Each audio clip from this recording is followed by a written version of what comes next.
my channel. Sesuai dengan janjiku di video sebelumnya, maka di video ini aku akan jelasin tentang dampak negatif insomnia. Nah, bagi teman-teman yang belum lihat videonya, bisa klik di sini.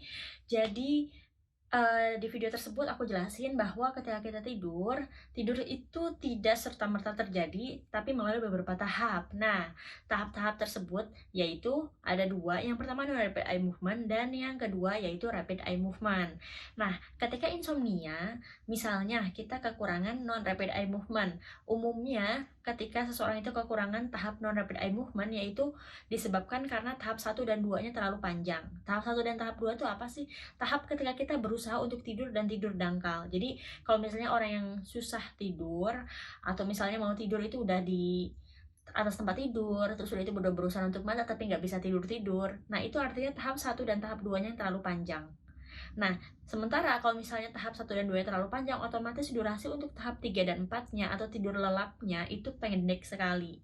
Nah, dalam kondisi seperti itu, seseorang akan kekurangan atau kehilangan tahap slow wave sleep, karena slow wave sleep itu didapat di tahap 3 dan tahap 4, yaitu di saat tidur lelap.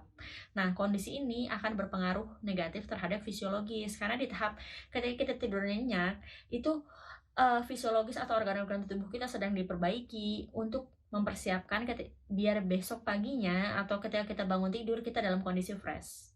Gitu. Ketika kita kehilangan tahap itu, ya otomatis ketika besoknya kita bangun, kita nggak fresh. Makanya kan sering banget ngerasa kalau misalnya udah tidur lama, kenapa ya pas bangun pagi-pagi tetap nggak fresh? Ya bisa aja kita memang durasi tidurnya lama, tapi kualitasnya rendah. Kenapa? Karena ya pembagiannya itu tidak merata tadi. Jadi tahap 1 sama 2-nya terlalu panjang, sementara tahap 3 sama 4-nya pendek, jadi belum sempat memperbaiki fisiologis tubuh, udah keburu bangun lagi.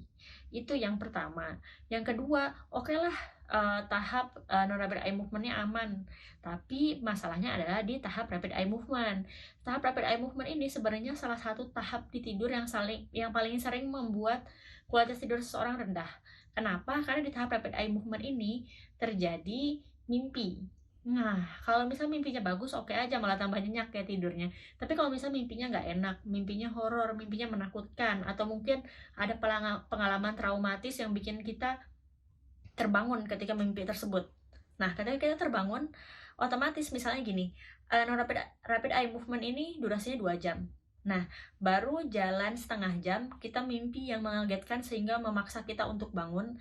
Setelah itu, kita mungkin nggak bisa tidur lagi. Atau mungkin kita bisa tidur lagi, tapi ketika tidur itu, kan kita nggak, oh tidur terus dari itu langsung lanjutin mimpi. Biasanya kan nggak. Tapi ketika kita tidur, kita mulai berusaha tidur lagi, menenangkan diri lagi sehingga bisa tidur, itu berarti masuk lagi tahap 1, rapid eye movement tahap 1, tahap 2, baru tahap 3, 4, baru balik ke rapid eye movement lagi. Otomatis durasi di rapid eye movement ini ada yang berkurang.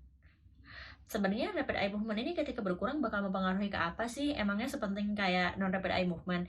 Iya, penting juga. Jadi gini, sebelumnya sudah ada penelitian. Nah, penelitian ini melibatkan responden atau subjek manusia untuk diteliti di laboratorium.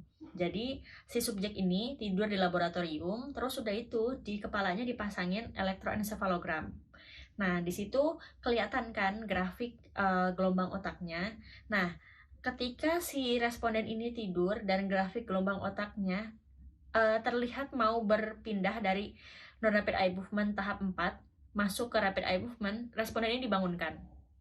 Kayak gitu, dia terbangun kan. Udah itu tidur lagi, masuk lagi tahap 1 dan 2. Kemudian ketika pas mau masuk rapid eye movement, dibangunkan lagi. Terus kayak gitu sepanjang malam. Dan dampaknya di pagi harinya, ketika si responden yang dijadikan percobaan ini, dia menjadi lebih emosional, cepat marah, cepat emosi, kayak gitu. Ternyata rapid eye movement ini berpengaruh terhadap psikologis. Jadi kalau misalnya tahap non-rapid eye movement berpengaruh terhadap fisiologis, maka tahap rapid eye movement ini berpengaruh secara psikologis. Jadi kalau misalnya orang yang sering terbangun di malam hari, itu biasanya dipengaruhi sama anxiety, depresi.